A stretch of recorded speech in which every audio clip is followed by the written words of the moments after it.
All right, let's go have a look at the wellness area on the Explora II. And this is like the thermal suites on a lot of the cruise ships where they have some different areas that you can enjoy. I'll show you around in a second, but just to show you here, there's no charge to come in here. But if you don't have a treatment, you can come in from 8 to 10 in the morning, or 6:30 to 10, 6:30 to 10, or sorry, 6:30 to 8 at night. Or if you do have a treatment, you can come in anytime between 8 and 8. Now, if it's a port day, anyone can come in here. And that's because, of course, the spas aren't as busy on the port days. But you'll see, if you've been on any cruise ships, especially any of the more modern ones, they always have areas like this. But they charge like $40 to $50 a day to come into these things. So they're very expensive. They're not going to work for everyone's budget. If you buy a week-long pass, they're going to be hundreds of dollars for the week. But there's no charge here, so that's a real plus. So you can see there's a hydrotherapy pool. Over there, you got some jet fountains.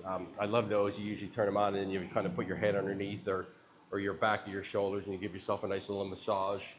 This is a salt cave, is what they call it. And, I'm not a health expert, but I know there's always, lots of talks about the benefit of, being in these and letting the salt get into your body and, of course, breathing it in and stuff. So you can see that's a salt cave. They got some showers so you can get freshened up before you get in the, always, take a shower before you hop in the hot tub, of course, or afterwards if you want to cool down. So they're going to be in here. Just a little sitting area if you need to relax in between going into different areas. And then finally, you can see over here, there's a steam room.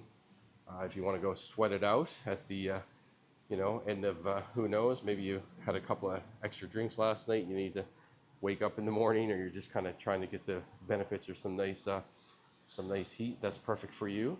And I think that's like an ice thing. I can't remember from when I was on board before, but I think ice comes out of there if you want to use that for some of your treatments.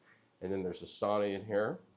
A dry sauna, which is perfect. And then finally, there's a little relaxation area over here where you can kind of come in and just, maybe put your headphones on, listen to some relaxing music, or potentially read a book or something. But just kind of come in and be quiet and enjoy the atmosphere of it all. So, like I said, I've used these areas many times on cruise ships over the years. I've spent literally over thousands of dollars, sincerely, because I've been on that many cruises, and I always come to these areas. So I spent thousands, but the nice part is on Explora, you don't have to pay 5 cents. So that's a real nice perk when you're on these small ship luxury lines. You're not getting a nickel and dime to death like on the big ships. So there you go again. This is the wellness area on Explora II. And like I said, it's included in your price.